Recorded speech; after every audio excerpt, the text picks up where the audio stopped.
tham dự khóa tu, dành cho tâm khai trí sáng, ươm mầm tình thương cuộc sống. Thầy trao ánh sáng từ bi, con nguyện chọn đời khắc ghi, dành cho tâm bi trí du, giúp đời thoát cơn mê lầm.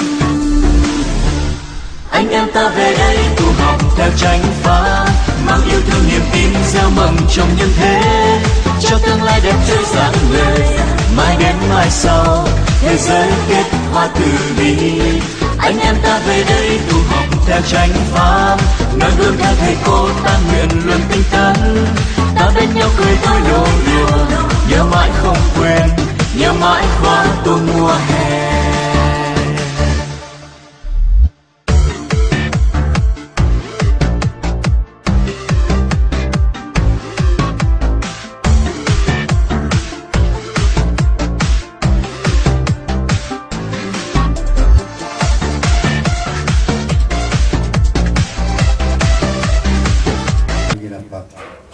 Chào quý cô trụ trì, tất cả đại chúng và tất cả các em trẻ. Các con khỏe không? Các con nhỏ nhất là mấy tuổi vậy? Nhỏ nhất là mấy tuổi? Các con hả? Con mấy tuổi rồi? 7 tuổi ha. Còn lớn nhất là mấy tuổi? Bao nhiêu con? Ở đây tụi con biết hiểu tiếng Việt hết không?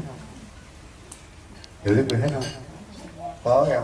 Do you all understand Vietnamese? Yes? Đâu? Say that loud. Do you guys all understand Vietnamese? Ai không hiểu tiếng Việt đâu? Ai không hiểu tiếng Việt? Thầy Huy, bạn nào không có nói tiếng Việt, raise your hands up. Không hiểu tiếng Việt. Giờ ta lên thử coi. Mấy người không hiểu tiếng Việt.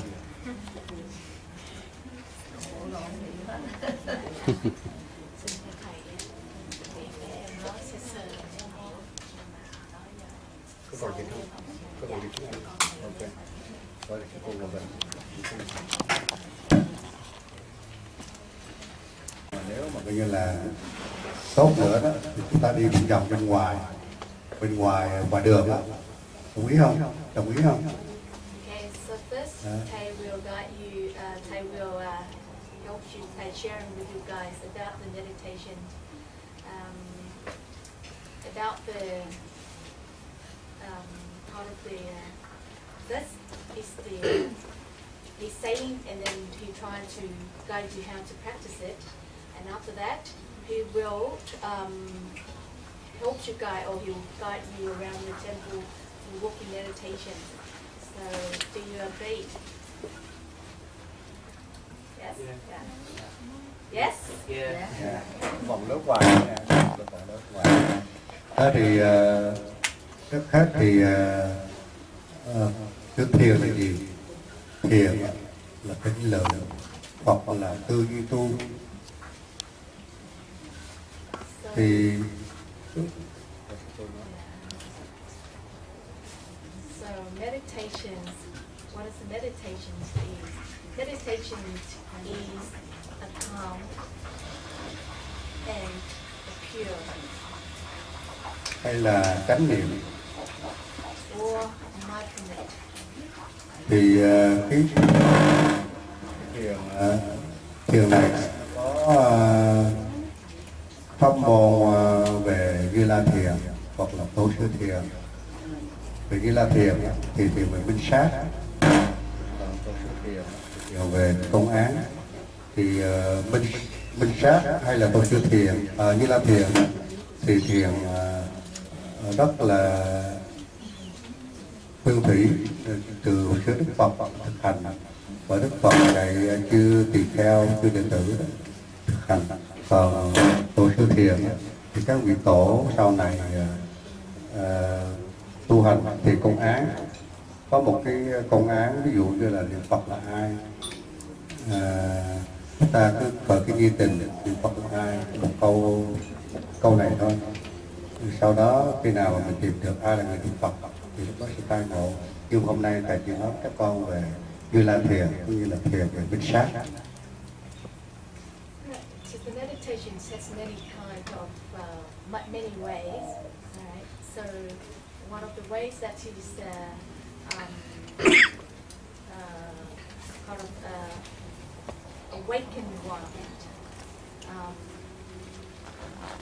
The awakened one is one of the 10 names of the Buddha. Right? So, but roughly today, Thầy will help you guys. He will share the enlightened one, the meditations about the enlightened mind. It's kind of like, it's had many ways, that in the way that is called Như Lai is mean, the enlightened one is one of the 10 names of the Buddha. Về cái pháp môn thực hành rất là đơn giản. Nghĩa là chúng ta kiểm soát cái tâm của mình. Bất cứ cái cử chỉ hành động, đi đứng nằm ngồi, chúng ta đều phải chánh niệm trong từng cái động tác của mình. So also meditation means that we aware our every moment, whenever we are walking, where we are sitting, or we are talking, in any way, we mindful ourselves. We know it in every moment. So meditation is the way to aware ourselves. Và nếu mà chúng ta chánh niệm trong từng cái cử chỉ hành động thì cái này gọi là thiền. Ví dụ chúng ta đi chúng ta biết mình đang đi, chân trái mình tới, chân phải mình tới, rồi chân trái mình đụng đất, chân phải mình đụng đất. Coi như là mình chánh niệm từng cái thông thả.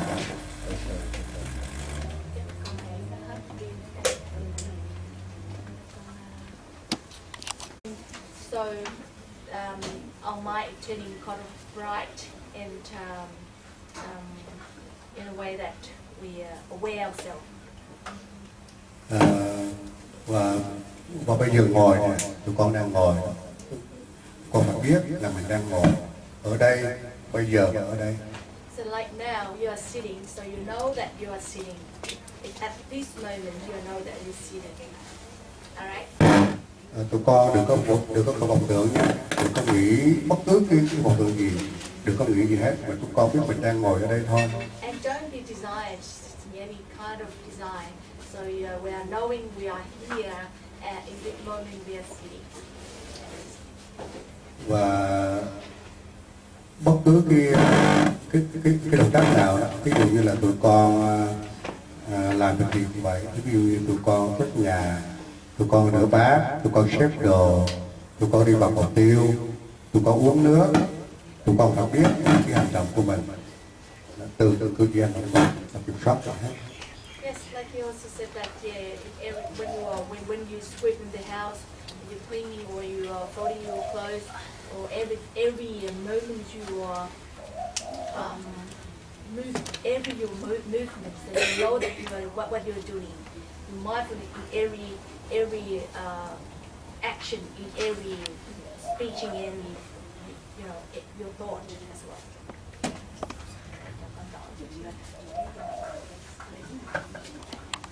Tụi con phải nhớ nhé, ví dụ như chiều nay, tối nay các vị, tụi con về nhà, ra thì trong cuộc sống của mình, tụi con làm cái gì, đi đứng nằm ngồi, tụi con phải biết và kiểm soát được cái tâm của mình, phải tránh niệm từng cái cử chỉ hành động của mình, thì cái đó gọi là thiền. I guess so. Like when after you come back home and you do things and then you walk and you talk and whatever you're doing, and that you know it, and this is to meditate, and that you know you are well. Trong cái tâm của cái thân của chúng ta nó có hai phần, một phần thân và tâm. Phần thân thì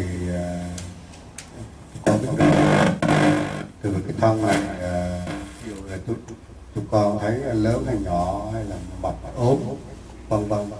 Còn cái tâm của chúng ta đó, chúng ta không có thấy được, vì nó không có hình tướng, nó không có màu sắc gì hết. Nhưng mà lát nữa thầy sẽ chỉ cho tụi con thấy được cái tâm của mình. So in our body, we have the two parts. This is the mental, the mentality and the physical. All right, both mental and physical. And the body or the mental, the physical one, we would easily know and see it. But for the mind or the soul, we usually say that's just we hardly see. We can't see it. But later on, they will show you how to. You know, he will show you and to see your mind. Bây giờ thầy hỏi tụi con nè, tâm của tụi con ở đâu vậy? Hả? So where's your mind? Tâm của tụi con ở đâu? Where is your mind? Hả? Do you know where is your mind? Ai biết? You know. Ở đâu? Ở đầu hả? Ở đầu hả? Come on, guys. Ủa? Cái tụi con, tâm của tụi con ở đâu? Where's your mind? Nói thầy nói chỉ cho thầy biết Do đi. you know where? Con biết ở đâu hả? Thế thì tụi con nhìn, tụi con thấy cái hoa này nè, tụi con thấy bằng cách nào? Tụi con chụp cái gì để mà thấy cái hoa này? Okay. So, for example, if you look up here, the flower in front of you. So, in what way that you know that is the flower? Hả? Tụi con nhìn cái hoa này bằng cái gì? Thấy bằng cái gì? In what way? Hả? To see it, right? In what way you see it? You see the flower? Có phải bằng con mắt không? Con mắt hả? Is it from your eyes? Đấy. Phải không? Phải không? Nhưng mà tại sao nhắm mắt vào mình không thấy vậy? But why? If we see that, if we see from our eyes, so when we close our eye, but why we still see it? Khi mà tụi con nhắm mắt vào, tụi con có thấy gì không? When you close your eyes, Thấy không? do you see anything?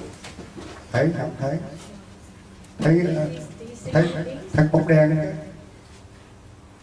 We Thấy do bóng see đen. it. We do see it. We see the black, right?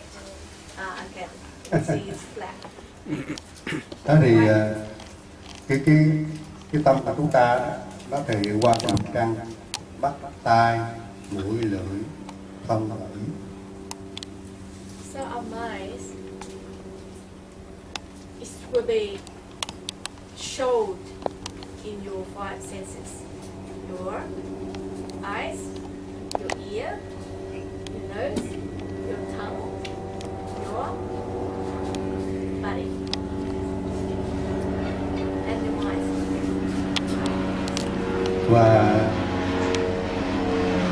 như là một khi mà chúng ta như là thường chúng ta là nhìn bằng cặp mắt, nhưng mà chúng ta nhìn, ví dụ như là chúng ta nhìn bằng cặp mắt, nhưng mà tại sao khi mà mình chết thì cặp mắt nó bong mở nhưng mà nó không thấy? If we say that, if we see things from our eyes, so why, you know, people who die, they open their eye, but why can't they see things anymore? Cho nên cái tâm của chúng ta đó, nó mượn cái sáu căn này để mà tiếp xúc với lại trần, với cảnh bên ngoài. Ví dụ như con mắt chúng ta thấy, tai thì chúng ta nghe, lưỡi chúng ta nếm, cái mũi chúng ta ngửi, cái thân thì nó tiếp xúc và tâm thì nó nghĩ. So that's why our minds are contacted by the five senses, so you are able to feel things, to know things, or to see things, or to taste, or to touch, or anywhere that you associate, and then you are able to know what. So that's just the mind. Khi nào mà tụi con mà coi như là mình biết mình đang ngồi ở đây nè, mình biết mình đang ngồi ở đây và tụi con không nghĩ gì hết, tụi con không có nghĩ, không có khởi vọng tưởng gì hết, tụi con đang ngồi ở đây thì lúc đó tụi con đang có trở về với lại cái tâm của mình. So you are here now. If you are not designed to anything, so your mind is so kind of bright, clear, And that is in that sense, is saying that we are come back our Buddha nature, our own Buddha nature. Chúng ta chỉ cần cảm nhận thôi, cảm nhận được là cái bây giờ mình đang ngồi ở đây, bây giờ mình đang ở đây nè, cảm nhận vậy thôi. We only feel that we are here, we are now and here. That's just only that. It only said that we feel we are here and now. Tụi con có cảm nhận được không? Do you feel it? Cảm nhận được không? Do you feel it? Can you feel it? Đó. Chết như nồn. Yes or no? Đó. Nếu mà người nào mà chết, người nào mà cảm nhận được thì người đó đang có chánh niệm. Mà người nào mà không cảm nhận được thì người đó đang có vọng tưởng. So even you guys don't feel so here and now, we are sitting here now, and then we are desire something else. So when we desire, which means that we lose ourselves. So people who sitting here, and you know that you're sitting here, and you're not desiring things, so your mind is in the sense that your mind is calm and clear. It's the mindfulness. Cái đó gọi là thiền. Còn nếu mà tụi con mà như là cứ nghĩ vớ vẩn thì có là vọng tưởng không, lãng phí thì giờ. That is we call meditation. Okay? And if we think something, this is not for meditation. Meditation means we are notice what we are doing. Nên tụi con đã bỏ tiền giờ tới đây học thiền thì tụi con phải lắng nghe để mình tiếp thu. Nếu mà tụi con mà tới đây mà như là nghĩ lung tung thì nó mất tiền giờ của tụi con cũng hiểu. And you guys come here to learn how to meditate from Thầy, and if you're not concentrate to learn, so you wait your time. Your family, your mom and dad who, or your sister, or your siblings who been taking you here. Bây giờ thầy hỏi lại lần nữa, tụi con cảm nhận được tụi con ngồi ở đây không? Cảm nhận được không? Do you feel that you are sitting now here in this floor? Từ vì cái tâm này nó không có hình tướng gì hết, nó không có màu sắc, không có hình tướng, cho nên mình chỉ cảm nhận được là chúng ta hiện diện. Lúc mà hiện tại nhất là hiện ở đây thì lúc đó là cái tâm nó đang có hiện diện đây và chúng ta gọi là chánh niệm. Because mind it doesn't have any form, so you got come see it. That you know it in the moment that you are here.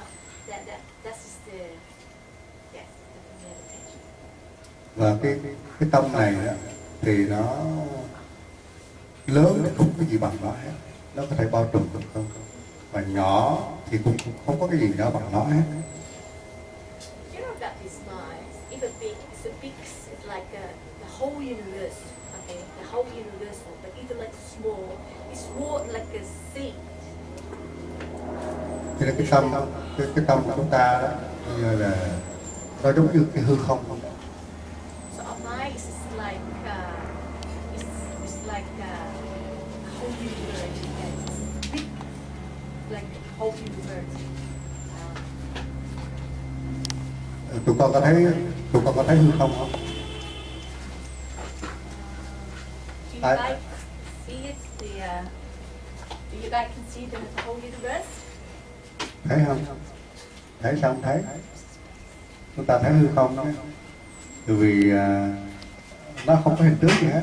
Cái tâm chúng ta nó giống như hư không vậy đó. Nó không có hình tướng, không có màu sắc gì hết. Và hư không là chữ Space. space. Space. Yes. Empty space. Space. Even what the word I'm trying to say for you guys to understand that is Thầy is trying to say that our mind is like the universe, but called the space of the whole universe, you know. It's a big like that. Tất cả vạn vật nó đều ở trong cái hư không, nó không ra nó không ra ngoài hư không, thì tất cả vạn vật nó cũng không lìa cái tâm chúng ta, tất cả vạn vật đều từ tâm mà nó sinh ra. So of the whole universe, or in or from our mind. It's not out of it. So our mind.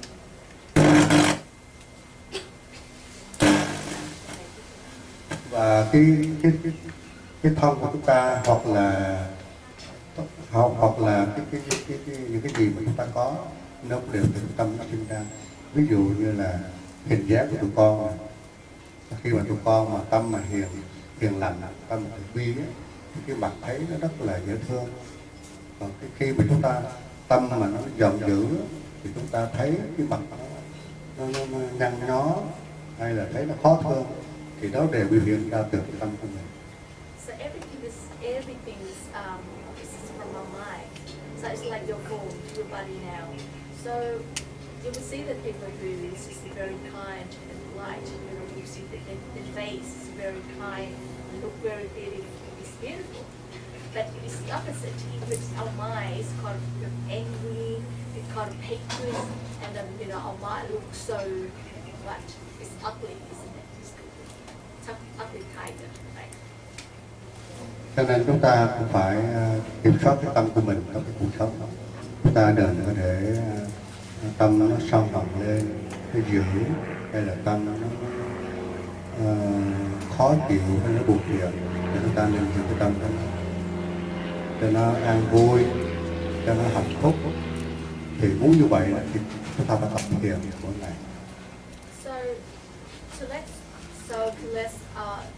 To let our minds in a way is good. We should observe our mind or our conscious, every moment. So we should do in a way that we should not be angry, should not be hatred, because we know with that it would lead our life so badly to this physical, this body, to this form. So we try to be happy person, try to be kind and polite as much as you can, and we observe. Alright guys, the main thing is that we observe our body, our speech and our thought. Yeah. Nếu mà người nào mà siêng thiền định, tập siêng ngồi thiền hay là tập thiền, hành thiền, thì người đó sống an lạc, vui vẻ, và chúng ta chuyển hóa được cái tâm sân hận của mình, chuyển hóa được cái tâm phiền não của mình. I get to live a happy life, but to be a happy person, we should put more effort on meditate. The more you meditate, the more you might get peace, calm,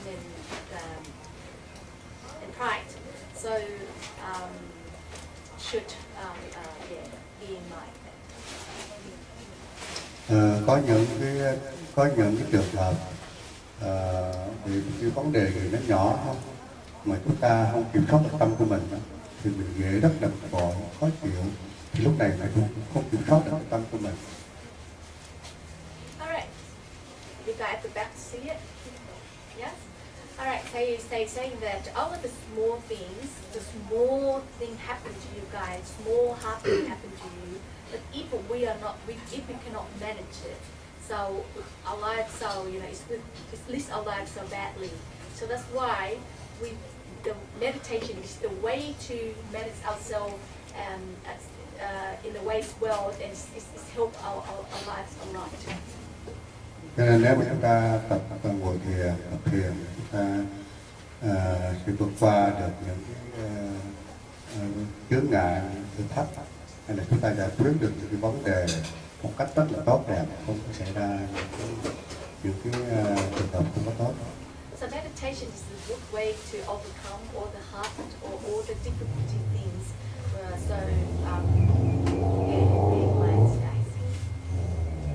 Cho nên nhất là tụi con trẻ chưa có ôn những nhiều, cho nên tập thiền nó rất là dễ nhập định hoặc là dễ tránh niệm. Những cái người lớn tuổi đó thì người ta va chạm ngoài đời rất là nhiều, cho nên cái vòng tuần nó cũng nhiều, cho nên ngồi thiền nó hơi khó hơn. Và tụi con còn nhỏ, cái tâm nó rất là thanh tịnh, cho nên tụi con ngồi thiền hay là tập thiền thì nó dễ nhập định hơn. So I challenge that you guys is would easily to practice meditation. So it's not like the older people. Older people, they influence the outside this society so a lot, so quite a lot. So this would be hard to practice the meditation. But for you guys, would more easily. So that's why yes. Và tụi con nhất là đối với trong gia đình đó, nhiều khi có những cái chuyện gì không vừa ý đó, thì mình không có nên giận cha mẹ của mình, hay là mình không có nên la, hoặc là mình không có nên buồn phiền, mà nếu có gì đó, thì mình nên hỏi cha mẹ hay là mình nên la. So in family, don't get angry when your mom and dad, when things happen, don't get angry to them, or just yell at them when it things. But be kindly and slowly and to solve, to ask them instead of like you yell or you in the way that you angry them. Và còn nhất là không những là tụi con ở đây tập thiền, mà khi mà tụi con về nhà thì tụi con cố gắng tập thiền trong những động tác của mình. Tụi con đi đứng nằm ngồi, hay là tụi con quét nhà, rửa bát, hay là làm bất cứ chuyện gì, tụi con phải cố gắng thực hành. Thì cái này nó giúp cho mình có một định lực và có một trí huệ để chúng ta sáng suốt học hành mới giỏi được. So not only in temple that you practice meditation, but at home as well, because meditation just help you to fit your mind to be healthy. So that's why it's not only in temple and you continue to practice it, but at home as well. Alright, guys. Khi mà tụi con còn nhỏ mà tụi con cố gắng tập thiền định, thì sau này tụi con lớn lên trưởng thành, nó sẽ có một cái hướng đi rất là đúng đắn, có một suy nghĩ tốt đẹp. Và người nào mà có sự tu thiền, tập thiền thì sẽ có một cái tâm hoặc là cái trí huệ nó khác với những cái đứa trẻ mà không có sự tu tập và thiền định. So practice meditation is help your life a lot. Firstly, it helps your mind kind of peace, calm, and it's leads to your life. So it's in the happy life. So who haven't practiced who have not practiced the meditation, so the life, or who don't know the way the Buddha teaching, so their life very hard and their life very dark and very misery. Và khi mà tập thiền hay là tập tu thì con phải cố gắng chịu đựng đau lưng nè, đau chân nè, chịu nóng là lạnh nè, ví dụ như nóng nực này bây giờ thì chúng ta phải chịu đựng. So when practice meditation, in some sense that you get back pain, you get leg hurt or anything, but we try to overcome it. Because normally we try to bend our back, in the way that we want. But in meditations, you have to straighten your back, and you have to, your back is upward, you sit upright. So that's why it's in that way. It's said that, and you are you are training yourself. So of course, it's a little bit pain and hurting somewhere, but try to overcome it. Và khi mà tu thiền thì phải tập nhẫn nại, nhẫn nhịn, người ta mắng chửi này, mình cũng nên học nhẫn này. Rồi thậm chí người ta đánh đập thì mình nên chạy trốn, hoặc là mình nhẫn nại này, mình cũng không có trả thù, và mình nên có một cái tâm lượng đồng trải. Alright, so practice meditation. So be patient in every, for example, in every situation. For example, people are hitting you and then you're not hit back, So we practice meditation, so we try to patient as much as we can, because we know that is good for us, and even people hitting us or they punch it or anything, but we are not hitting back. nhất là về cãi lộn. Ví dụ như bạn bè nó nói những cái điều gì không hay thì nếu mình bỏ qua được thì mình bỏ, hoặc là mình nhịn được thì mình nhịn. Giống như là mình không nghe, không thấy, không biết, hoặc là giống như là người ta nói tiếng Ngoại Quốc vậy đó, mình không hiểu. Nếu được như vậy thì mình nhận nhịn mới được. So with when you share with your friends, like you arguing with them, or don't arguing with them or fighting with them, because we know that at least that we are the children of the Buddha, then we are not doing that part of act. Và còn rất là chúng ta được để xảy ra cái sự cãi cọ hay là chửi lộn với nhau hay là đánh lộn với nhau, đó là những cái điều rất tốt, chúng ta tuyệt đối nên tránh. Yes, so that is not a good acting, not a good image for a Buddhist child. So we don't do that also thing that arguing or fighting or Nhất là cái môi trường học hành, nhiều bạn bè đến từ các nước hoặc là nhiều cái người dân khác nhau, thì chúng ta không có nên để xảy ra những cái chuyện đáng tiếc, tức là đánh lộn cãi cọ hay là chửi bới trong nhà trường hoặc là ngoài xã hội. Even we are in temple, we'll be kind to everyone in the temple, but when we are outside, like when we are at school, anywhere, we say to ourselves that we are not doing that kind of impolite acting to everyone. Vì tụi con là giống như là những người con của Phật, tụi con sau này có thể trưởng thành, lớn lên thì trở thành người tốt, người tốt, người con sống đáng trong gia đình, thì những người con có hiếu thảo, hoặc là những người con có ích cho xã hội. Yeah, so it's a good of the Buddhist child or the Buddhist children. So we are not doing any kind of act. Like we just mentioned before. Cho nên tụi con còn nhỏ, tụi con cố gắng ở nhà và nghe lời cha mẹ của mình, đến trường và nghe lời thầy cô giảng, đến chùa và nghe lời quý sư cô dạy bảo. So a good children, a good boy and a good girl in the family. So we should be obey to our parents. When you are in the family, so you obey your parents, your siblings. When you are at school, so you obey your teachers. And when you are in temple, you obey your master, your teacher. Và trong cái pháp môn thiền đó, thì ngoài ra nó có cái sự quán hơi thở. Quán hơi thở là tụi con có thể hít vào, chúng ta biết mình hít vào, thở ra chúng ta biết mình thở ra, hít vào chúng ta biết, thở ra chúng ta biết. So in meditation, the breathing is one of the way also. So observe breathing is one of the way. So when we're breathing in, so we know that we're breathing in.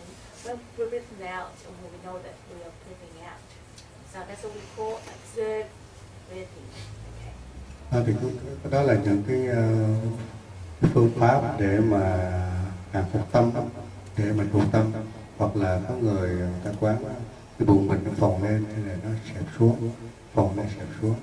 This is one of the mind to what. That is one of the way to tempt our mind, or to do you guys know the tempting? Okay, to tame your mind, or to the way to make our minds calm. So observing breathing is one of the way. Cái tâm của chúng ta nó giống như là con khỉ, giống như con ngựa vậy đó.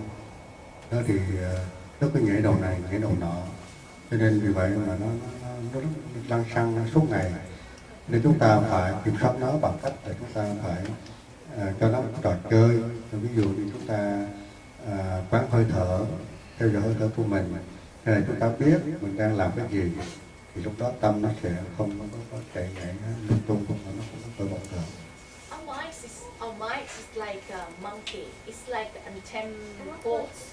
It's like the crazy horse, monkey.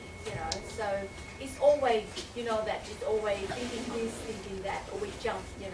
So to let it calm, to let it to stay in one place. So we should give them some of the way to train our mind. So by observing it, right? Observing breath in and out, So breathing in and out, this is the way to tame our mind. Bây giờ tụi con còn nhỏ, tụi con chưa có trưởng thành, chưa có đi làm việc, chưa có tiếp xúc ngoài đời, chưa có gặp nhiều cái chuyện phiền phức. Cho nên mai mốt tụi con lớn lên, tụi con sẽ thấy ngoài đời nó rất là phức tạp. Có nhiều người ta có rất là nhiều chuyện rất là phiền phức, cho nên người ta rất là đau khổ, người ta phiền não, thậm chí có người ta tự tử, tại vì người ta không biết cách hạ tâm của mình, không biết thiền, không có biết để làm cho tâm nó an lạc, cho nên vì vậy mà nó xảy ra những cái điều rất là không tốt. So as young as you guys, so your life is kind of simple and be free. But when you grow up, when you get married, when you get married, so many conflict will come to you. So now we should try to prepare our mind in a way good as it is.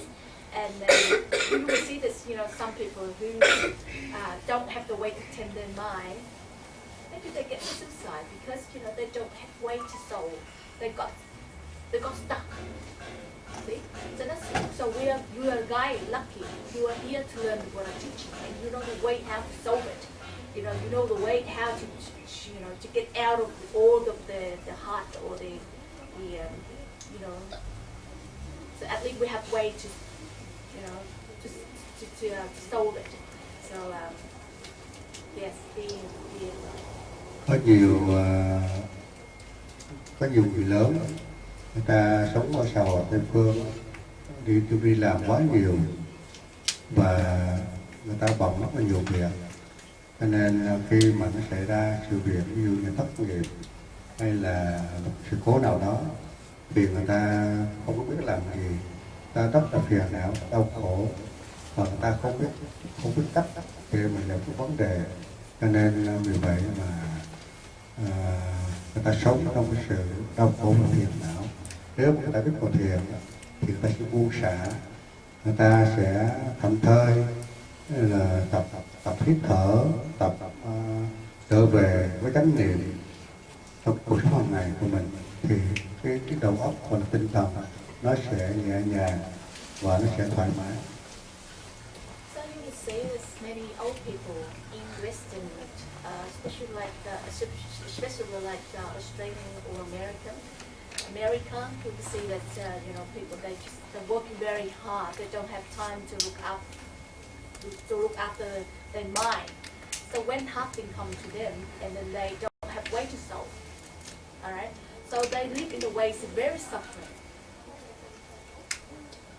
Và khi mà chúng ta muốn tập thiền cho tốt thì trong tâm của mình có những cái giận hờn, có những cái ghét, mình tranh ghét người nào đó thì mình nên tha thứ, mình nên dùng cái lòng từ bi đó mà mình không có hận thù, mình nên buông bỏ và mình không có còn sự ghét người nào hết đó, mình không còn cái sự thù hận hay là buộc bực của nó, thì tâm của chúng ta nó sẽ an lạc, nó nhẹ nhàng hơn.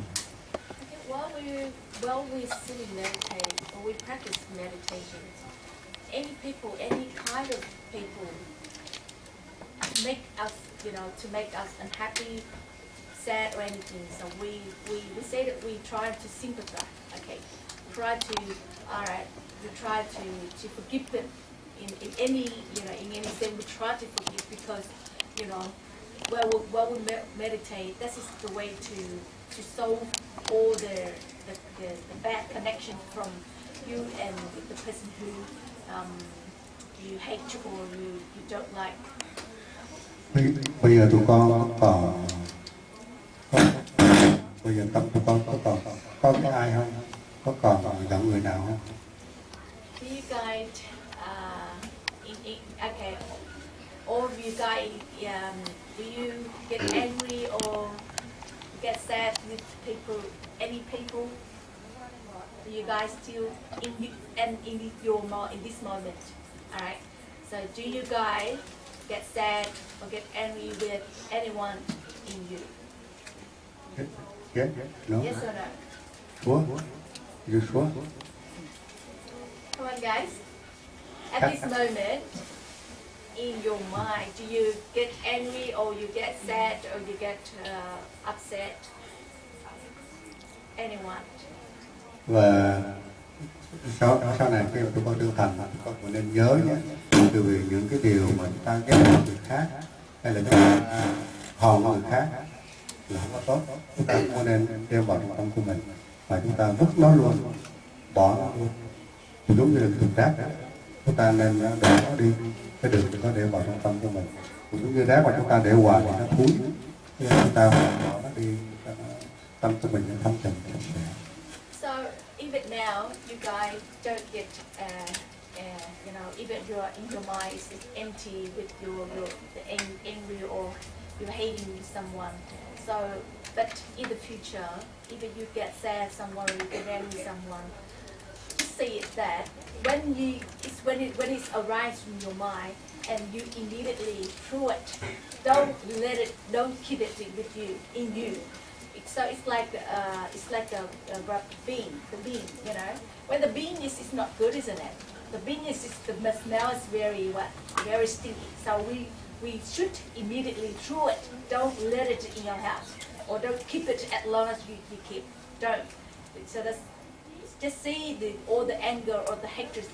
It's like rubbish beans. So should be throw it immediately. Don't keep it in, you know. In our mind. Tụi con đừng bắt chước người lớn, từ vì người lớn có những người ta có những cái chuyện buồn phiền, người ta để trong tâm, người ta giận người này hay là ghét người kia, người ta để trong tâm, người ta quậy năm này qua tháng nọ, người ta để lâu như vậy thì nó rất là nguy hiểm. Và chúng ta cứ tưởng tượng rằng nếu mà cái thùng rác chúng ta mà để 1 năm 2 năm mà không đổ thì thùng rác nó vướng kinh khủng luôn. Cho nên là vì vậy mà nếu chúng ta để một chuyện gì mà để trong tâm mà nó lâu thì nó hôi thối giống như rác. Cho nên nó có cơ hội để bùng phát thì nó làm cho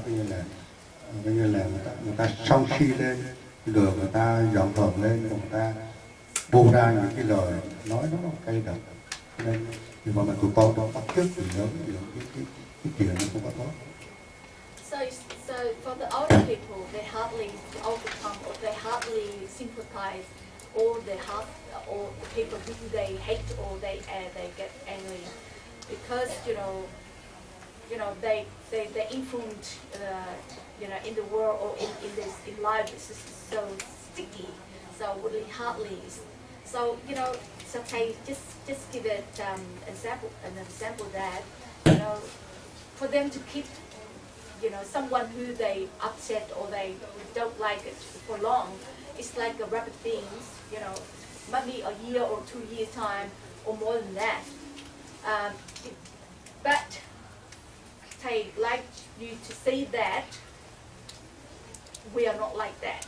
Okay, when you see that is a rabbit bean, a rabbit, should throw it immediately as you can.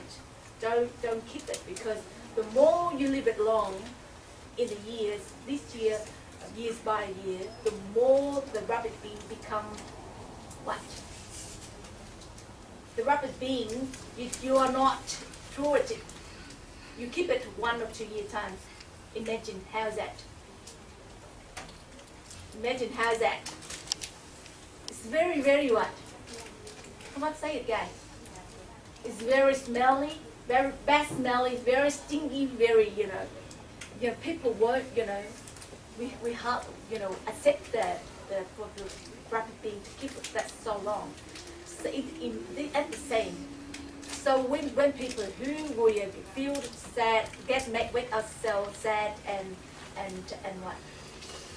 Tụi con should not, tụi con phải có cái lòng thương tất cả mọi người, thương tất cả những cái loài vật, dù nó nhỏ bé, đừng có nên giết hại những cái con vật nhỏ, hoặc là chúng ta phải có cái tấm lòng rộng lượng tha thứ những người bạn bè của mình làm lỗi hay là phải làm đúng. Chúng con phải tập những điều đó. So being compassionate to all living beings, even the small insect like an ant, we should be compassionate to them as well, because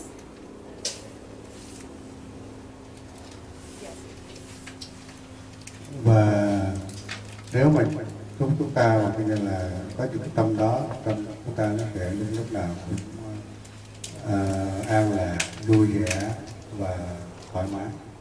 with the compassionate in everywhere we are a happy person.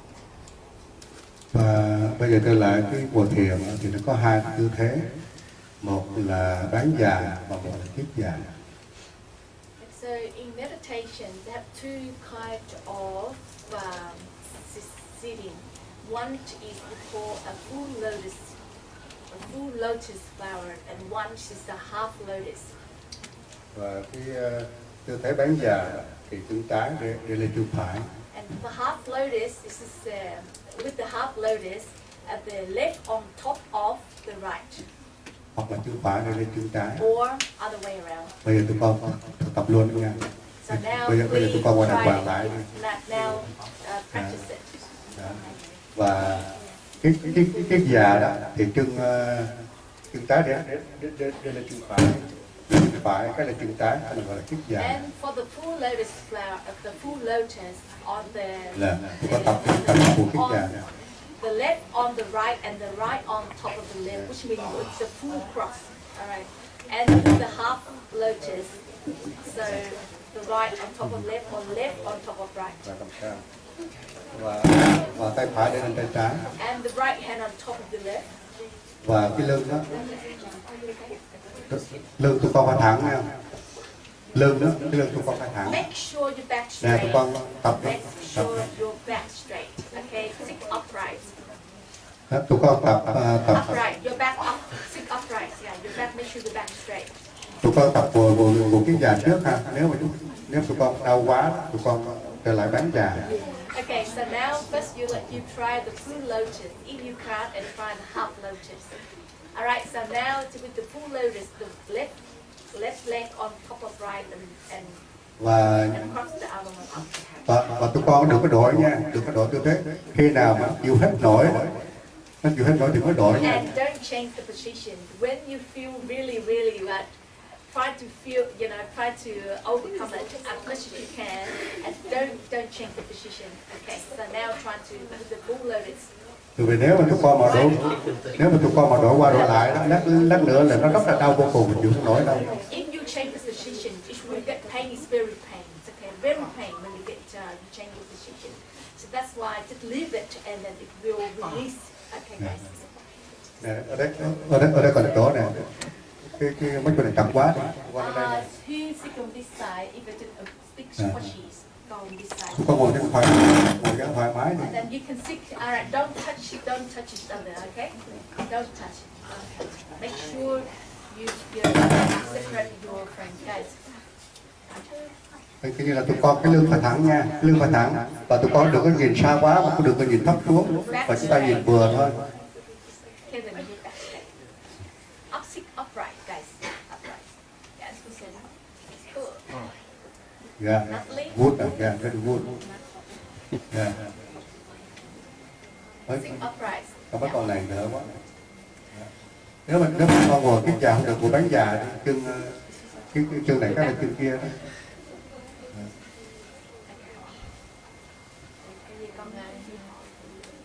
Rồi bây giờ là tụi con nhớ quán hơi thở của mình nhé, hít vào thở ra ha, quán hơi thở của mình, hít vào thở ra. Alright, so now you observe your breathing in and out. Và tụi con phải biết mình đang ngồi ở đây bây giờ ở đây. And know what we are sitting here and now. Bây giờ tụi con muốn ngồi bao nhiêu phút? you want? 15 phút hay là nửa tiếng? 50 minutes or half an hour, guys?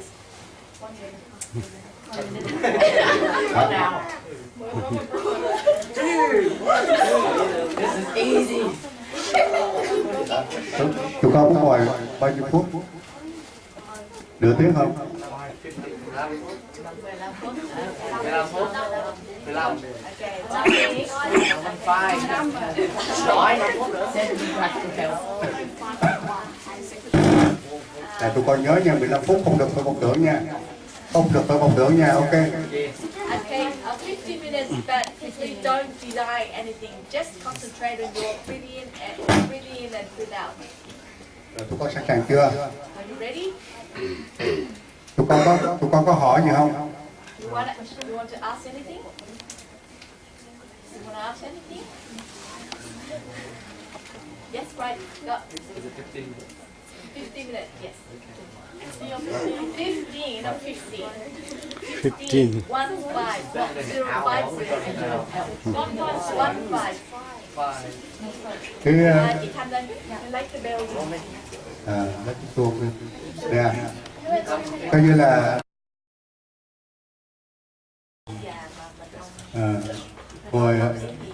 ngồi kiết già thì cái đó là cái tư thế của Phật ngồi, cái này gọi là kim cang tọa.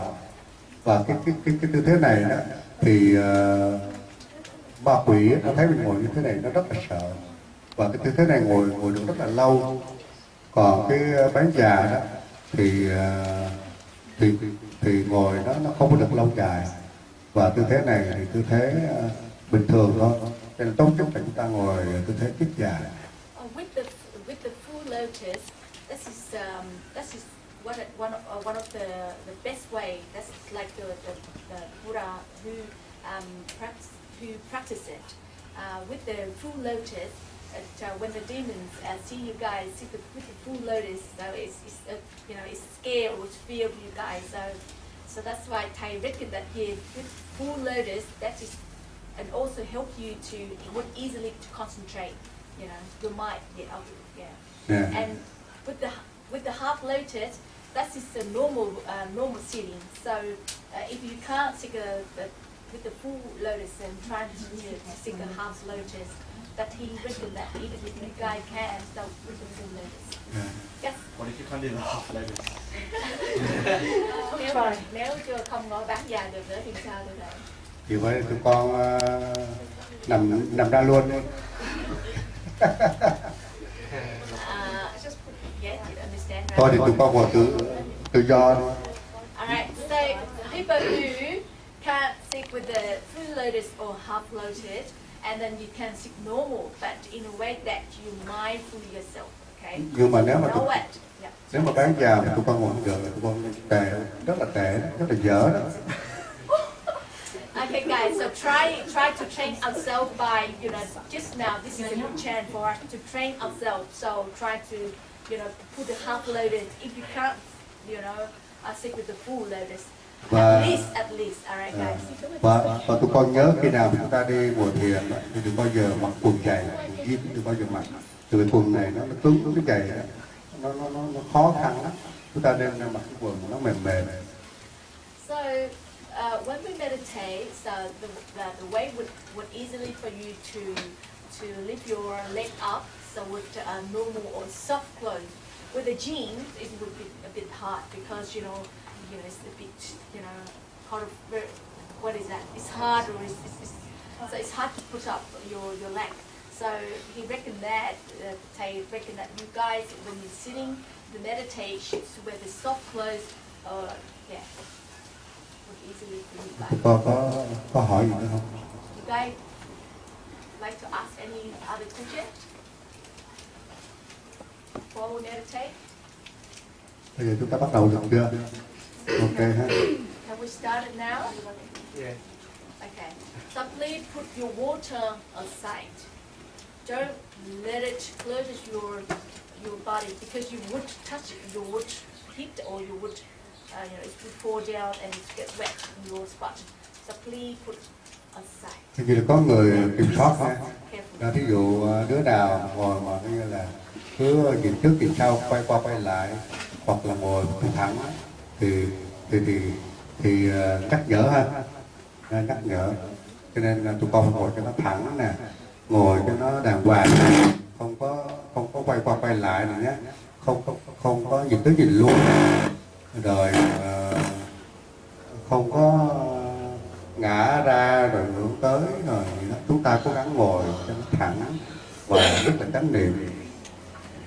So now this is just a good chance for you to sit with the group. So guys, don't move here and there, or even you design something else. Just concentrate on your breath, in and out. And like Thầy just saying that, this is a good chance for guys to try to answer in mind. Rồi tụi con có nhớ là chúng ta ngồi thiền làm gì không? Do you still remember why we sitting? What the meaning of this meditation? What is the meaning of? Hả? Là để cho tâm của mình yên xuống.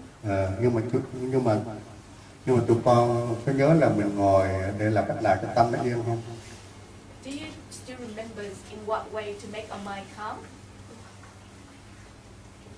Nhớ không? Do you remember? Đúng rồi đó, tụi con nhớ nhé. Hít vào, thở ra, hít vào. Tụi con thở bình thường thôi, thở bình thường, không có hít vào nhanh và không thở ra lẹ, mà thở cách rất là bình thường. Right. So don't when we breathe, when we observe the breathing in and out, don't just just let your breathing in and out to normal. Don't quickly or don't make the rush to breathing in and out. But just normally breathing in and out. Okay. It's just normal. Just give it natural breathing in and out. Quan trọng nhất là tụi con đừng có không vọng tưởng nha. Tụi con đừng có không vọng tưởng, đừng có nghĩ gì hết. Lát nữa thầy sẽ hỏi nha. Người nào mà được 15 phút cái chánh niệm không có nghĩ, không có nghĩ gì hết á, thì chỉ có thưởng nha. 15 phút nha. And the most important one is that don't be designed. And who from the time we start until the time we end, 50 minutes, who have not desired in that moment. So you guys will get a gift from Thầy. Yes? Yes, you guys understand? Okay. Right? So from the time we start and the time we end, and in that time, which means in the 50 minutes time, you guys not letting yourself design anything, and you will get there, and Thầy will ask you guys about it. All right, so guys. Một lần nữa. Con xin nói lại ha. What it means is that the purpose of sitting is to have one thought. Don't give rise to a second thought. Okay? No false thought. Only one, which is the breathing. Yes, Henry. What's the time right now? What's the time right now? That's all right. Don't be worried, because we will look for it for you guys. Nè, tụi con không được nhìn đồng hồ nhé. Tụi con không được nhìn đồng hồ. Khi nào mà nghe cái tiếng chuông á, đó, thì tụi con mới được, như là cử động. Từ đó tụi con phải chịu đau mới được, chịu đau. Đó. Rồi bây giờ chúng ta bắt đầu nhé. Bây giờ sư cô đánh 3 tiếng chuông để chúng ta bắt đầu ngồi thiền. Chúng ta đừng có giữ im lặng nữa, đừng có nói chuyện nhé. Ok. And when we hear the bell, we start. But make sure your back straight.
Tụi con đau chân không?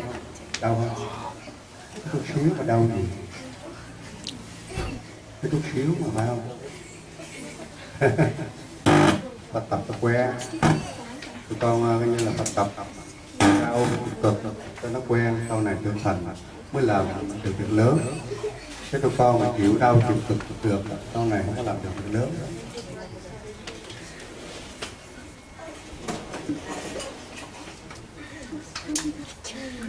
Bây giờ tụi con nghỉ khoảng 15 phút ha, ngồi ở đây uống nước đi, rồi lát nữa chúng ta đi thiền hành. Trời này nóng này, con muốn đi một vòng ngoài đường không? Muốn không? Hả? Ok, quay ra, đâu cái thạp đi bộ vòng vòng. Nóng thì kinh hết nóng rồi. Around 15 minutes. But sit here and you can drink. You take care, some water to drink from that side, guys. And after 15 minutes or 10-15 minutes, then Thầy will guide you to a walking meditation. Okay? So we have just sitting meditation. Later on, Thầy will help you to walking meditation. You don't put it over.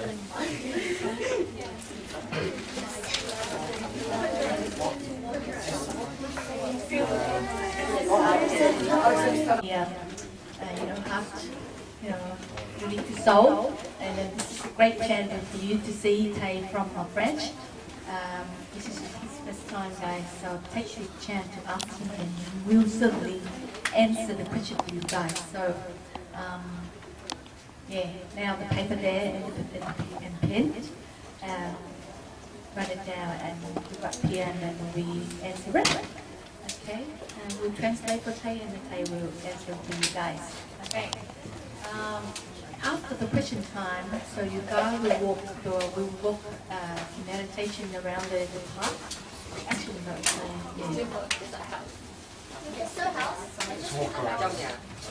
You want to show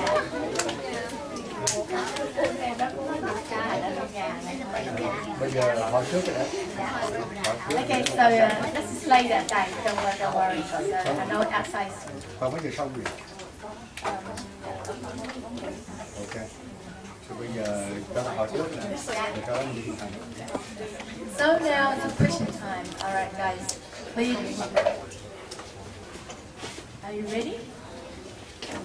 And like I said to you guys before, please put the waters aside. You may pour it down and floor get wet. So, guys. And now please sit properly, and then we start. After you sit properly, and who would like to ask directly, and then you write your hand up. If you want to ask on the paper, just submit your hand. Alright, guys.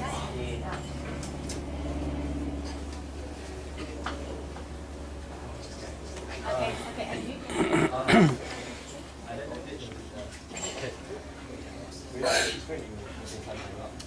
Chào Thầy. Nói tiếng Việt được rồi. Đừng có đọc tiếng Việt đi. Con nên đọc tiếng Việt. Nếu con đọc nói tiếng Việt đi rồi, and yeah, try. Tiếng Anh sao? Later. Tại con viết tiếng Anh. Con nói tiếng Việt rồi con đọc tiếng Anh cho mấy bạn nghe. Có cái câu thứ hai là giống tại sao Thầy chọn làm Thầy. Okay, guys. Con đọc cái English cho mấy bạn nghe. The question was why did you choose to be a monk? Tại sao Thầy chọn làm? Bây giờ thầy hỏi lại, tại sao tụi con không có muốn làm thầy?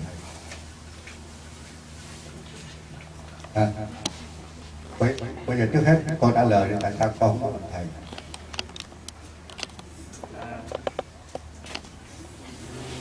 Con chưa làm thầy tại con còn phải phụ ba má về học hành ở trường đại học. Đi tu vẫn đi học được mà. When you become a monk, you can continue go to school.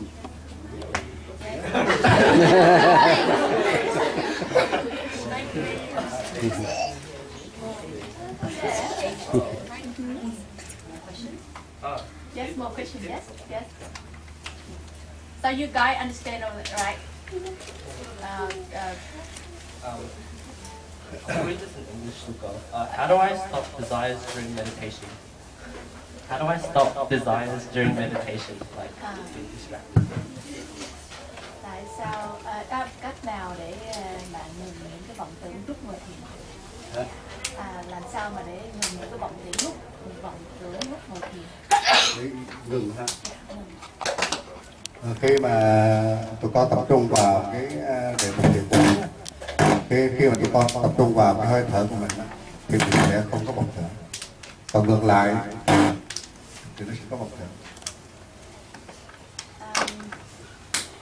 Okay, so you guys get what the question is, how do we stop the desire while we meditate? So Thầy answer it. So if we are not concentrating on the breathing in and out, and then you would easily get desire. So that's why to stop the desire, so we should concentrate,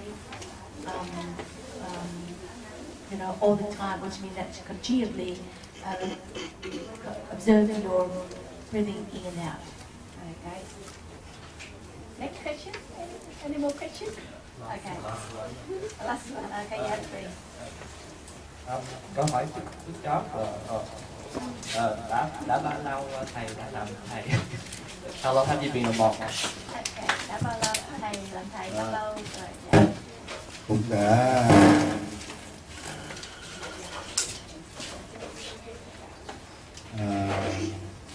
cũng đã 28 năm.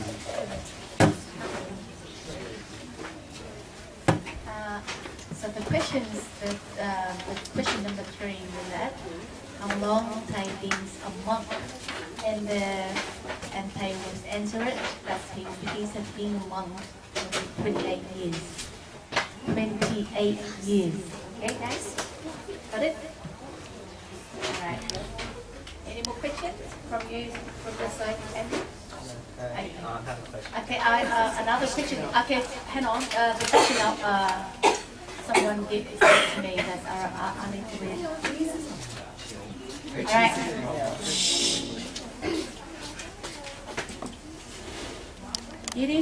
It is difficult to have a clear mind when you are in so much pain.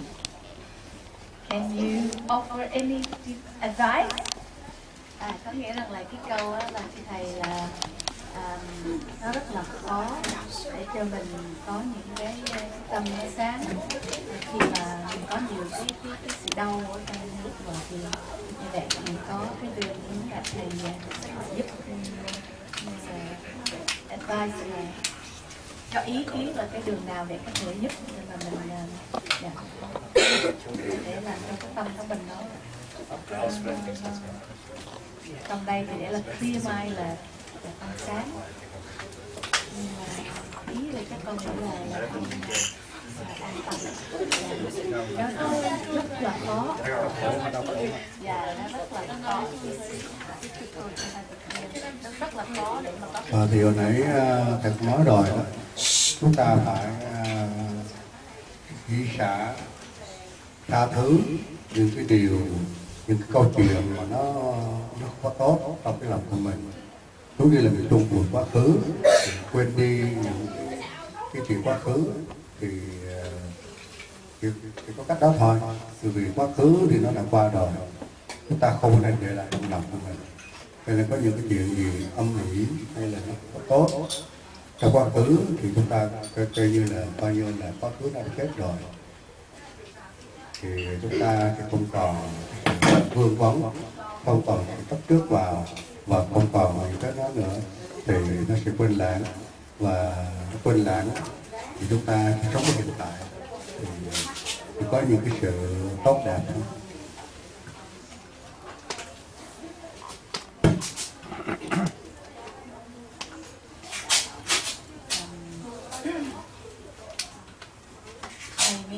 The question is that is it hard to have a clear mind when you are so much in pain? So I answered that you know something already happened, so which means already passed. You know, it's become the past. So if the past, we try to think it that way. It's already past. All right, it's not continuous to our personal life. So if it's something very past, so we try to sympathy, all that sadness, all this difficulties in life. So we are able to feel good in us. Otherwise, we just we keep or we gain day by day, month by month. Will be it's like a mountain. So guys, so they try to say that if it's something already passed, so we try to think it that way. Something already gone. Alright, so don't just remind it and then make ourselves in a way feel pain and hurt. Yes. When I talk about the pain, I'm not talking about mental pain. I'm talking about the physical pain. So you okay. The heart rate is on the floor. Yeah, it's Bạn này á, thì đang trả lời là đang đau là đau về cái thân xác, không phải là đau về cái sorry. thân xác. Như là đang ngồi thiền mà đau quá đó làm sao mà để hiểu đi mai. Thì hồi nãy đã nói rồi, chúng ta phải nhận lại mới được. Chúng ta phải chịu đựng mới được, phải nhận lại mới ngồi thiền được. Chứ còn nếu mà chúng ta mà không nhận lại đó, thì chúng ta ngồi thiền không có được đâu. Bởi vì ngồi thiền chúng ta phải chấp nhận là đau chân thế nè, đau lưng thế nè, và coi như là và nó rất là cực khổ. Cho nên vì vậy chúng ta phải chấp nhận cái đó là một điều tất yếu mà chúng ta muốn ngồi thiền, muốn có trí huệ, muốn thành Phật thì phải chịu đau cái thể xác. So this is the first one we talk about the mind, but now it's about the physical pain. So to overcome the pain while you meditate, so the only main thing is to be patient to overcome the pain, because nothing successful without patience.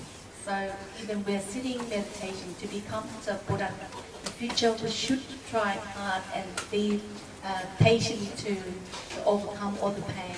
Because we know that when we're sitting meditate, of course it's pain there, the pain is there, but we try to be patient to overcome it. The pain will be gone later on. Tụi con có một cái thiếu mà tụi con đã thấy đau rồi. Thật ra cái này không có là gì hết. Từ ngồi thiền rất nhiều khi sau này có những người ta tu thiền, ta có thể ngồi cả ngày, còn phải 8 tiếng là bình thường. Mà cái đó ngồi cái dài, hoặc là có những vị người ta ngồi mấy tuần lễ. Mà tụi con ngồi một xíu thắng đau. Nếu mà kêu tụi con đi đánh bài một cả ngày thì tụi con không sướng, không có cảm thấy đau, không có mệt mỏi. So only the small pain, so we try to overcome it.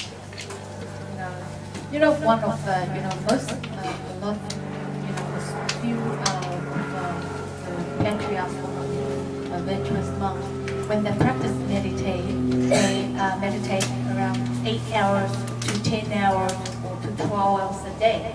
If you guys only half an hour or only 15 minutes, so we cannot overcome. So how can we thinking about, so thinking that this is a small pain, so we try to deal with it. We are not be patient to overcome it. Instead of we irritate with it, and then we feel frustrated, and then we stop to meditate. Okay. Any questions? Yes. Cô quên cái đừng đi đánh bài. Yes. And another, an example that I was giving that, you know, when we play what? Gamble. Gamble. We play gamble. We play the whole day, and then we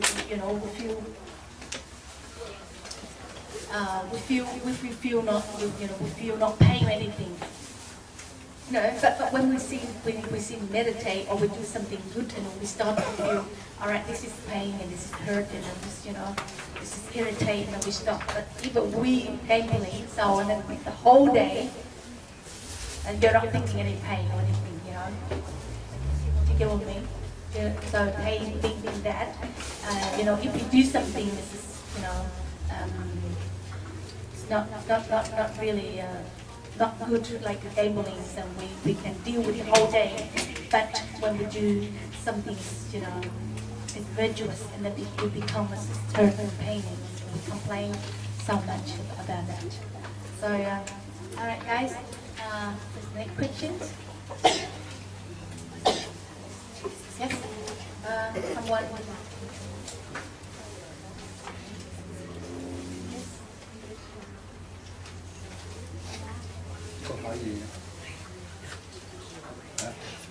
Yes, guys.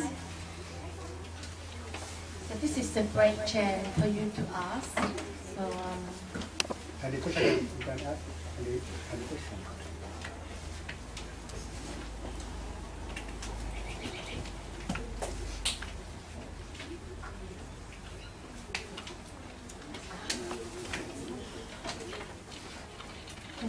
if you're not asking Thầy, Thầy will ask you back. Okay, guys? so try, okay? Think, because, like I said to you before, in the feminine life. Có một hỏi. Con nói tiếng Anh. What influence him to make to become a monk? What influenced him to become a monk? Có nghĩa là cái ảnh hưởng nào mà thầy trở thành một vị thầy? Thầy tu á, dạ. Ảnh hưởng nào ạ? Thì hồi nhỏ thầy khi con đi học lúc với tụi con thì thầy cũng đã vào đọc chùa đi học, mà từ lúc nhỏ đó, thì thầy cũng đã từng hay đi chùa mỗi ngày buổi tối rằm tháng 4 thì thầy hay đi chùa sám hối.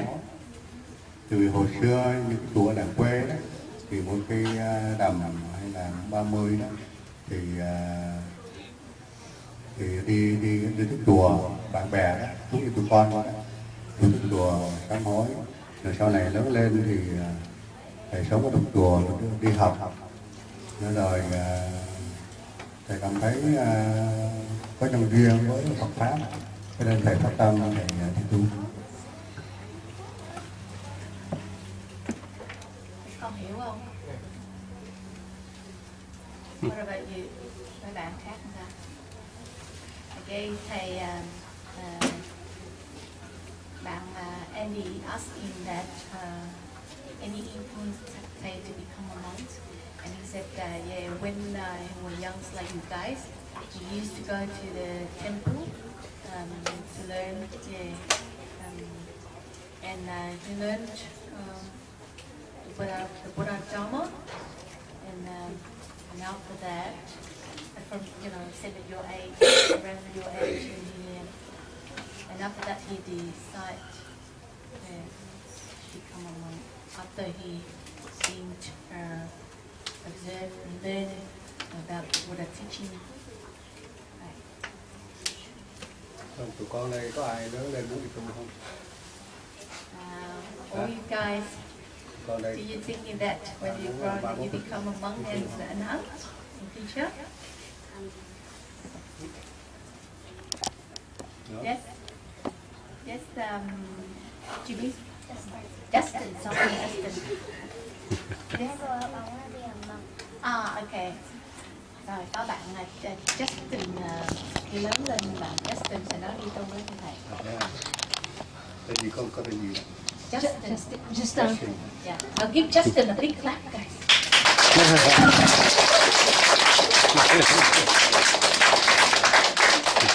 Con mấy tuổi rồi đó, con mấy tuổi rồi?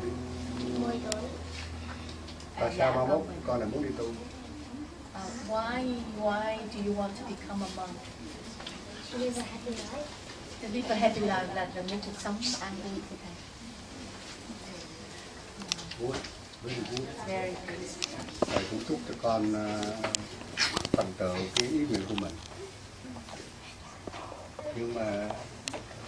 Nhưng mà bây giờ thì chưa có chắc chắn đâu. Nhiều khi bây giờ thì con muốn đó. Nhưng mà mai mốt á thì nhiều khi nó lại thay đổi. Cho nên nhiều khi con muốn bây giờ thì con về nói với cha mẹ đó là nhiều khi mình muốn lúc nào thì mình đi tu lúc đó thì nó rất là tốt. Vì mình vào chùa đó, nhiều khi trước thầy người ta cho mình đi học. Còn bây giờ đó, con muốn đi nhưng mà mai mốt đó, nó sẽ thay đổi. Từ vì thầy thấy rồi, có nhiều đứa đúng như là cháu này, đúng con đó đó. Còn nhỏ thì nó muốn đi tu, nhưng mà sau này lớn lên cái nó thay đổi.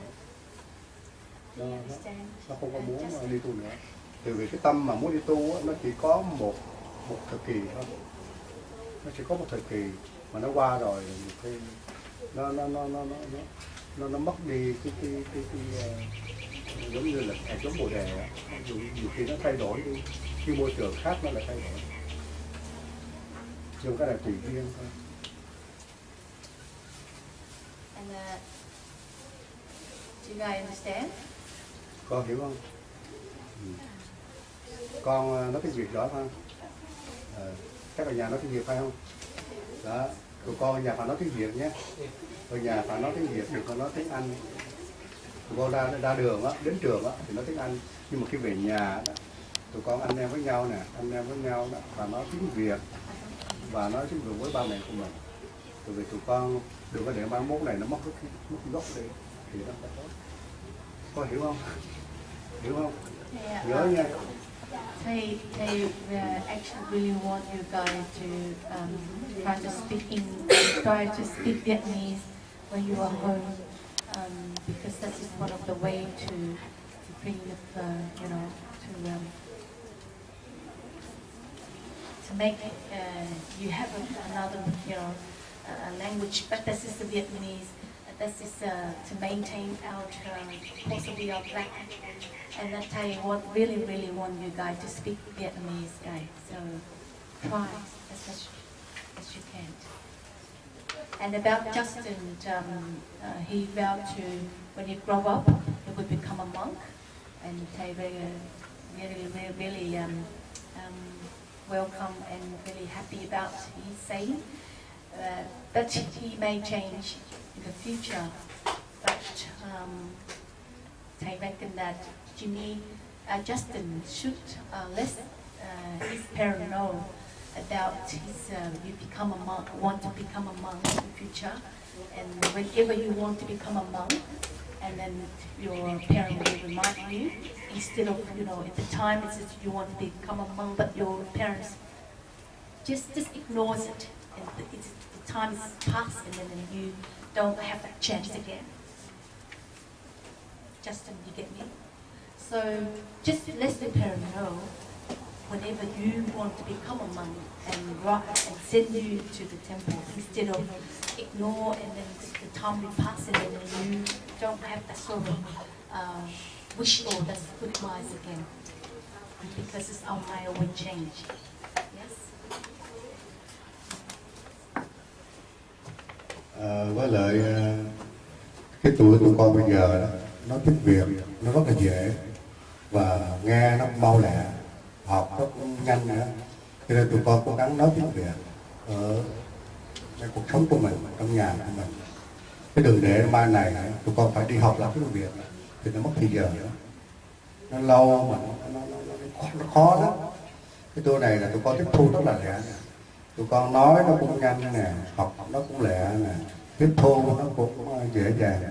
Cái thầy thấy có nhiều đứa lớn lên rồi tiếng Việt u áo ới, không có nói rõ ràng. Rồi tiếp xúc với cộng đồng người Việt mình thì không có hiểu gì hết. Nhưng mà tiếp xúc với người Tây thì cũng cả có theo cái Tây được. Bởi vì mình là cái người Á Đông, mình có tốt gác là người Việt, cho nên vì vậy mà tụi con phải cố gắng giữ gìn cái gốc gác tiếng Việt của mình, văn hóa của mình để giữ gìn truyền thống nó tốt đẹp. Nếu tụi con mà biết 2-3 ngôn ngữ thì nó rất là tốt vô cùng. Tụi con có thể tiếp xúc với người bản địa, tiếp xúc với cộng đồng người Việt, rồi tụi con đi đây đi đó, nó rất là dễ dàng. So at your age, learning Vietnamese will be easy, but when you grow up, you start to learn it's pretty hard. So that's why from now on, we try to learn Vietnamese, because when you learn Vietnamese, that's just one of the ways we are maintaining our culture, our tradition, or kind of like our culture, and it's good for you because when we associate with the Westerner, we are not like as Westerner because we are black, black hair and small nose, yellow skin, and we are not Westerner, so we should keep out, our posture. We are Vietnamese. We should speak Vietnamese. So guys, I really. And don't just speak. And when you know the other language, which means that the Vietnamese is your second language, and that is also help you pretty good in your work, your job, because you got more chance for people to employ you instead of you on English only. Tụi con còn nhỏ, tụi con phải cố gắng học hành cho nó thật giỏi, đừng có lười biếng này, đừng có mê chơi game nè, đừng có bỏ học nè. Vì tụi con bây giờ là cái tuổi học, tụi con phải cố gắng học cho nó thật giỏi, sau này tụi con mới có công việc tốt, thì tụi con mới có cái cuộc sống nó tốt đẹp để lo cho mình và cho gia đình của mình. You guys try to study hard, because study hard, that it tells that it bring the good results in your future, so your life turning more bright, instead of we just only play game and you wait the time with something else, and you not put more time on study, and your life is getting after you already know, right? So try to study hard and take time on your study. Yes.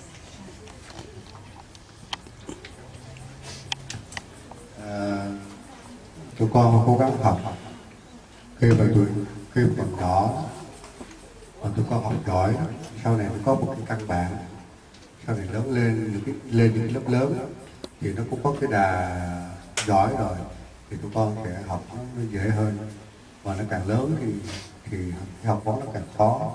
Cho nên nếu bây giờ mà tụi con cố gắng học giỏi, sau này tụi con sẽ trở thành học sinh giỏi, rồi sau này tụi con tốt nghiệp rồi học ra trường có nghề, thì sau này giúp cái bản thân, gia đình và xã hội.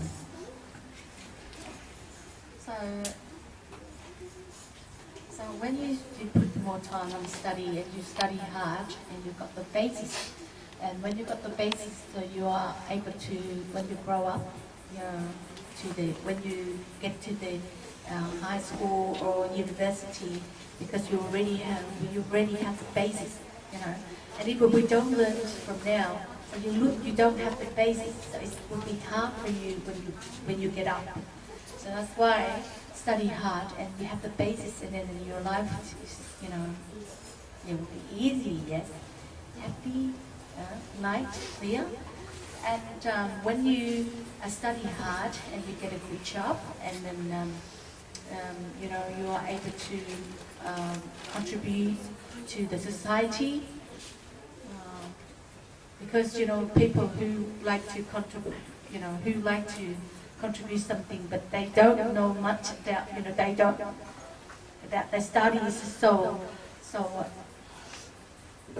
they study so bad, or they lose in their study, so it would be hard for themselves.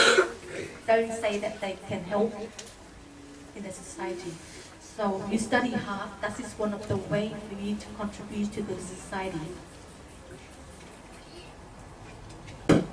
Tụi con rất là có phước, rất là sung sướng ở cái đất nước nó giàu có và văn minh. Thế còn tụi con biết không, ở những cái đất nước nghèo khổ như là không có đủ điều kiện để mà đi đến trường. Có những cái em ví dụ như Việt Nam mình coi như là cha mẹ rất khổ cực, nó là như không đủ tiền để đóng tiền học. Cho nên có nhiều đứa trẻ phải bỏ học để ở nhà gửi cho cha mẹ. Và tụi con ở đây là đầy đủ, có nhà nước trợ cấp này, gia đình tụi con đầy đủ này. Cho nên là tụi con phải cố gắng để học, sau này mới lên người được.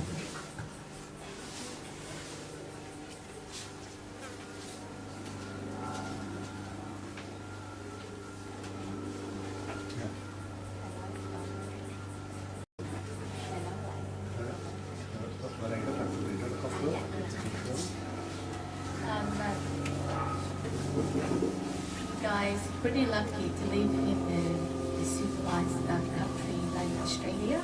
So we should take this advantage to learn and to do all the good things instead of people and the young people who live in the poor country like some of the Philippines or Africa or sometimes Vietnam, they don't have food to eat, so how can, and they don't have money to go to school. But you guys is pretty lucky to live in the rich country like Australia, so we can take this chance to do your best. And after you get all the good for your soul, and then you are bringing your good for the society, for your parents, for your relative.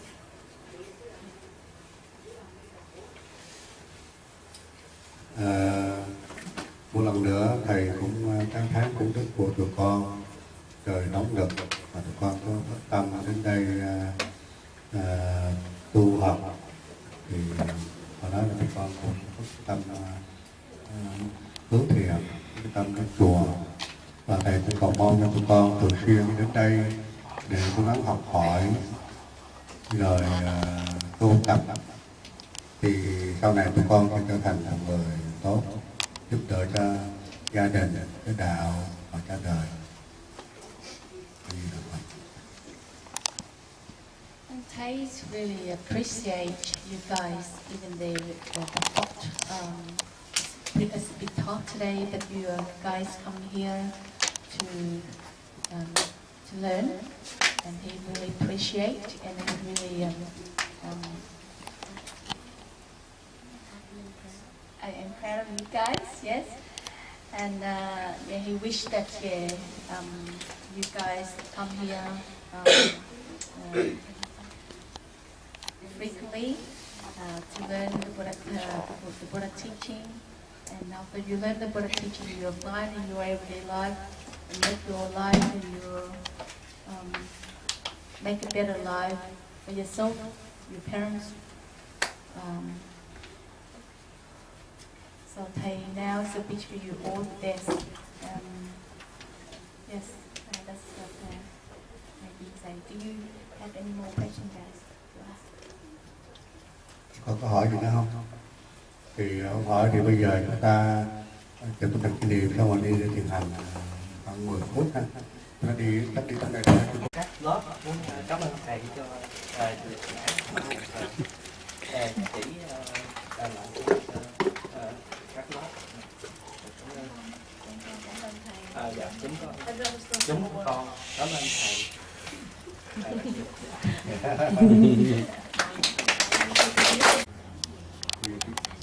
Tôi chắp tay lên hồi hướng thôi. Nguyện đem con đơn này hướng về khắp tất cả đệ tử và chúng sinh đều trở thành vấn đạo. So now we dedicate the night English and tiếng Anh.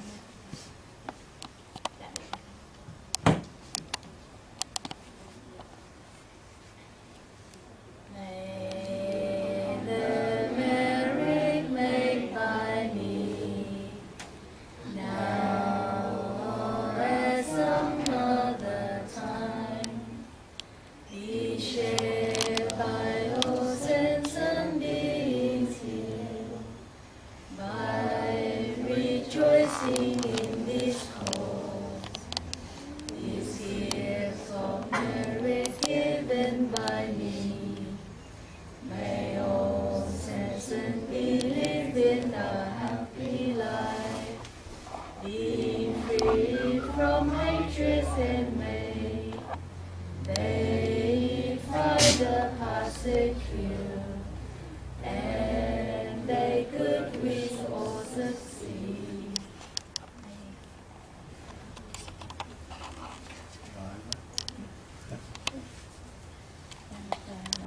Con cảm ơn chúng ta cùng thầy giờ đến chia sẻ pháp cho các em. Chúng con cũng không biết gì hơn. Chúng con xin thành đến lễ cúng dường fasting and free time.